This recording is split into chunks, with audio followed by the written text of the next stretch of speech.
পূজা তো হয়, নিঃস্বার্থ পূজা হয়। চিন্তা করে দেখতে, বাড়িতে পুজো হবে, লোকজন আসবে, একটু ভালো পোশাক পরতে হবে, তো নিজের পোশাকটার দাম 1000 টাকা, আর বলে দিয়েছি বাবা বাড়ির কর্তাকে, শোনো বাজার থেকে সব থেকে ছোট গামছাটা ধরি না ভগবান না। আর যখন গোবিন্দের দিকে চেয়ে নেবো, ধনং দেহি যশং দেহি বিদ্যাং দেহি সব দাও, নাও পচা কলা দিই না। যখন এই নারায়ণের সন্নি ভোগ হয় কি করে, দেখ এ বাবু যে কলাগুলো একটু দাগ লেগে গেছে ওগুলো দিয়ে দেবো, থাকবে না বেশি। এই তো অবস্থা। এলো কলিযুগ, যেখানে মানুষের দেখা গেল স্বল্প আয়ুটা খুব কম, সময় নেই, সারাদিনের ব্যস্ততা, এর মধ্যেও তোমাকে সাধনা করতে হবে। তুমি বাধ্য। যারা বলে কেন হরি নাম করব, কি আছে কৃষ্ণ নামে, কেন করব, শুনে রাখো তুমি বাধ্য। মা সন্তানকে জন্ম দিয়ে সন্তান যদি খিদের জ্বালায় কাঁদে, মা তেমন খাবার দিতে বাধ্য। তুমি যদি জ্বর হয়ে তুমি শুয়েও থাকো, তোমাকে কিন্তু উঠে দিতে হবে।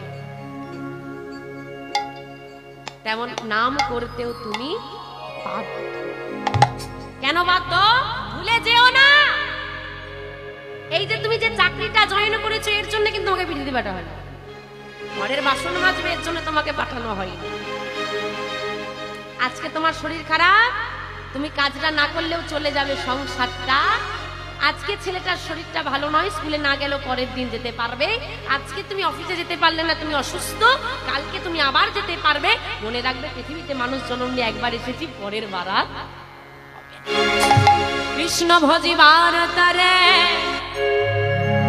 সংসারে আয়েন, আমরা সংসারে আইন, আর মিছে মায়ায় বদ্ধ হইয়া দেখো বৃক্ষ সম হইল। হরি হরি মিছে মায়ায় বদ্ধ হইয়া আমরা বৃক্ষ সম হইনু। কৃষ্ণ ভজিবার তরি সংসারে আইনু। মানব দেহ নিয়ে যদি তুমি কোনো কারণে পৃথিবীতে জন্ম নিয়ে থাকো, তার একমাত্র উদ্দেশ্য হলো কৃষ্ণ ভজন সাধন করা।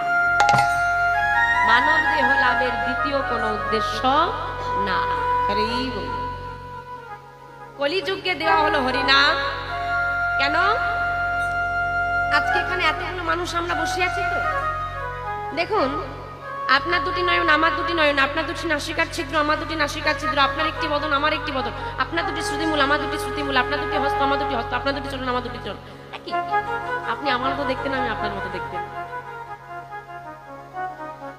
রান্নার মাল মশলাগুলো একে দিয়েছে, রান্নাগুলো সব পৃথক। তো আরেকটি অদ্ভুত বিষয় হলো মন। আপনার মনে কি চলছে আমি বলতে পারবো না, আর আমার মনে কি চলছে আপনি বলতে। কিন্তু একটি মানসিকতা গ্যারেন্টি দিয়ে বলছি, যতজন এখানে বসে আছি দাঁড়িয়ে আছি সবার এক। কোন মানসিকতা বলো দেখতে? সবার এক। দেব কম, দেব কম, নেব বেশি। যেখানে কম দিয়ে বেশি পাওয়া যায় সেখানেই ভিড়। হ্যাঁ, কোন দোকানে 2 টাকাও যদি কম হয় সেখানেই মানুষ ভিড় করে। এই জন্য দেওয়া হলো হরিনাম। কম শ্রম বেশি লাভ। সংসারে সব কাজ করো, তারই মধ্যে যদি করতালি দিয়ে তুমি নাম করতে পারো, তাতেই তোমার উদ্ধার। এত সহজলভ্য সাধনা যে যুগে প্রযোজ্য, সেই যুগের মতো যুগ হয় না, আর হওয়ার নয়। এমন যুগ আর হবে না।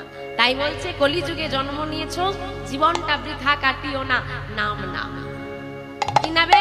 আমাকে নিতে বলছে, নাম নিতে বলছে। তাই বলছে লহনা নাম নাম, কৃষ্ণ নাম জপনা অবিরা।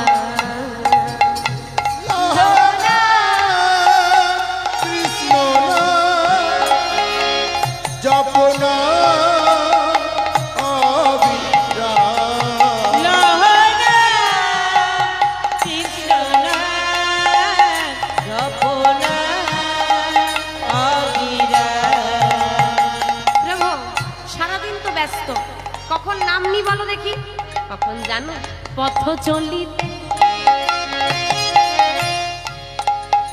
কথা বলিতে একবার লহরে কৃষ্ণ নাম। পথ চলিতে কথা বলিতে লহরে কৃষ্ণ নাম। পথ চলিতে কথা বলিতে, আহা, সারাদিন সময় নেই কৃষ্ণ নাম নেওয়ার।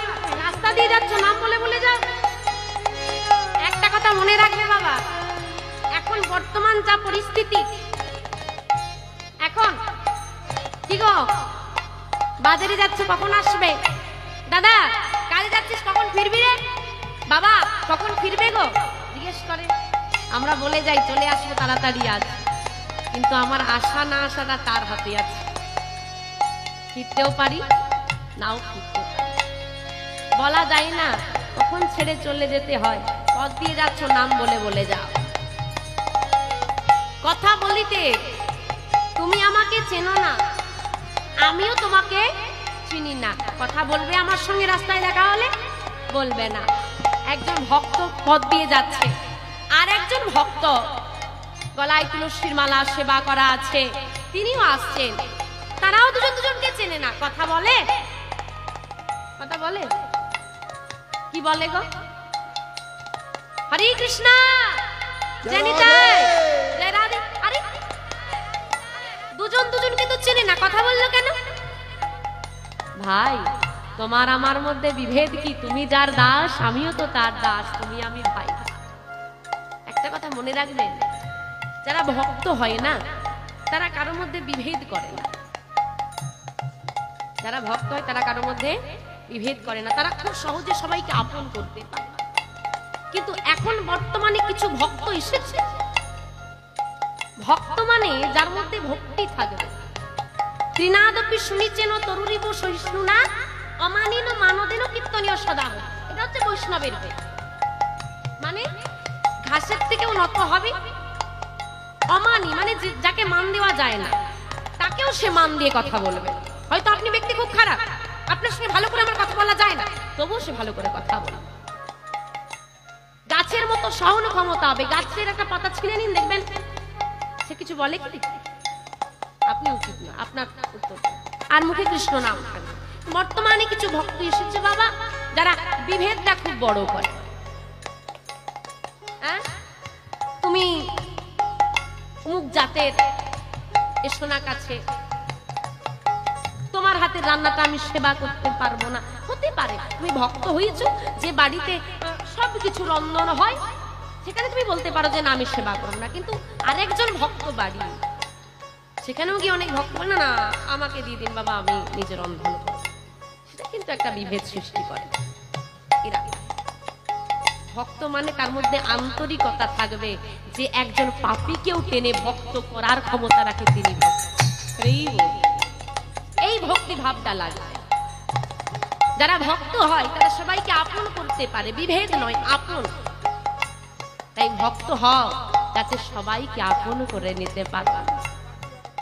যাতে পথ দিয়ে দেখা হলে দাদা তোমার ব্যবসা চলছে কেমন, এটা জিজ্ঞেস করার আগে জিজ্ঞেস করে তোমার ঘরে আমার দয়াময়ের সেবাটা চলছে কেমন। গৌণ খবরে মত্ত সবাই, মুখ্য খবর ব্যতীত। আসল খবরটা নাও, গোবিন্দের সংসার তোমার নয়, সংসারটা গোবিন্দের। তোমার বাবা বলেছিল আমার সংসার, সে চলে গেল, তুমি বলছো আমার সংসার। তুমি চলে যাবে, তোমার ছেলে বলবে আমার সংসার, সংসার রয়ে যাবে। যারা আমার আমার বলবে তারা চলে যাবে। তাই বলছে তুমি কেমন আছো জিজ্ঞেস করার আগে জিজ্ঞেস করবে তোমার ঘরে আমার গোবিন্দ কেমন আছে। এটা হলো আসল খবর, এটা নাও। দেখা হলে এটা আগে বলো। পথ চলিতে কথা বলিতে একবার লহরে কৃষ্ণ নাম।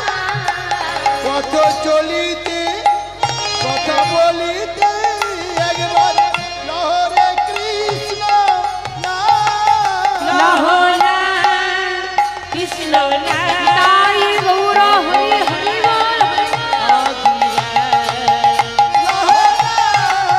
কৃষ্ণ নাম জপ নাম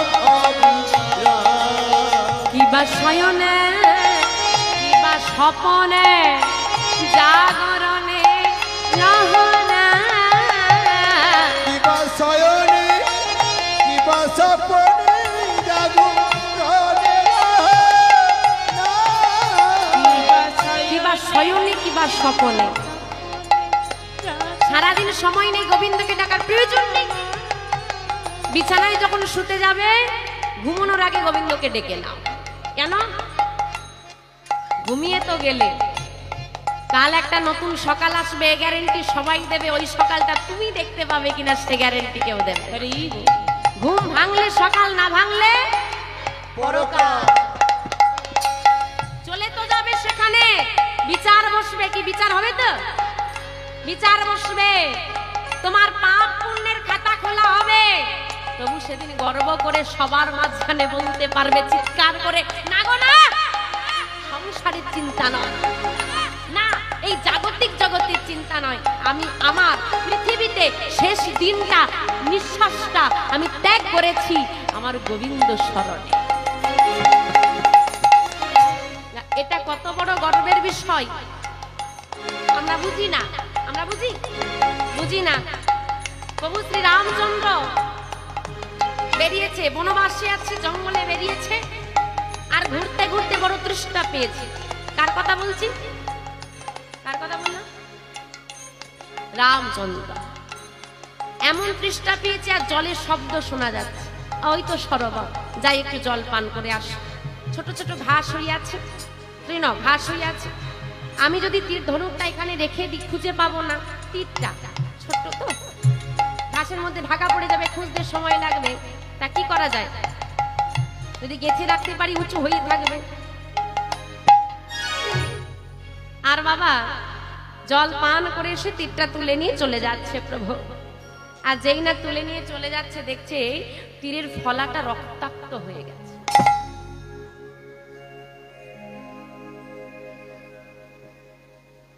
একটা ছোট্ট ব্যাঙ বিদ্ধ হয়ে গেছে। কি তাড়াতাড়ি করে প্রভু হাতে তুলে নিয়ে হাত বোলা, তুমি একবার ডাকলে না কেন আমাকে? তুমি চিৎকার কেন করলে না? আমি তখনই তুলে ফেলতাম, তোমাকে তো কষ্ট পেতে হতো না। ব্যাঙটা হাসতে হাসতে বলছে, কাকে ডাকবো প্রভু? মানুষ বিপদে পড়ে উদ্ধার পাওয়ার জন্য যাকে ডাকে, তার হাত থেকেই যদি বিপদ আসে কাকে ডাকবো? আমরা যখন বিপদে পড়ি কাকে ডাকি? ভগবানকে ডাকি। বিপদ থেকে উদ্ধার করবে যে তাকে তো আমরা ডাকি, কিন্তু তার হাত থেকেই যদি বিপদে পড়ি তাহলে কাকে ডাকবো বলো তো? আরে তুমি তো মারা যেতে। মরতে তো হবে প্রভু, একদিন একদিন তো মরতে হবে। তবুও তো যদি আমার মৃত্যু হয়ে যেত, সেখানে কি গর্ব করে বলতে পারতাম, না গো না, আমি আত্মহত্যা করিনি, আমার বার্ধক্যজনিত কারণে মৃত্যু হয়নি, আমার দেহটা কোনো প্রাণীতে গ্রাস করেনি, আমার তো আমার ভগবানের হাতে মৃত্যু হয়েছে। তাই গৌর হরি হরি হরি। এর থেকে গর্বের বিষয় কি হতে পারে বলো তো? আমি বুক বাজিয়ে বলবো, আমার প্রভু রামচন্দ্রের হাতে মৃত্যু হয়েছে, আমার প্রভুর হাতে আমার প্রাণ গেছে। জানি না জীবনে কোনো সুকৃতি করেছি কিনা, তবে আমার এটুকু আজকে মনে হয় আমি কোনো সুকৃতি করেছিলাম। যদি আমি চিৎকার করতাম তুমি তুলে নিতে, তোমার হাতে এই যে তুমি যে আমার গায়ে হাতটা বুলিয়ে দিচ্ছ, এই সুখটা তো আমি পেতাম না। এটা হচ্ছে জীবগুলো বুঝে গেল মা, আমরা তো মানুষ, আমরা কবে বুঝবো? তাই বলছে যখন ঘুমোতে যাবে কিছু না করো, একবার গোবিন্দের মুখ দর্শন করে প্রণাম করে একটু শয়নে যাও। কিবা শয়নে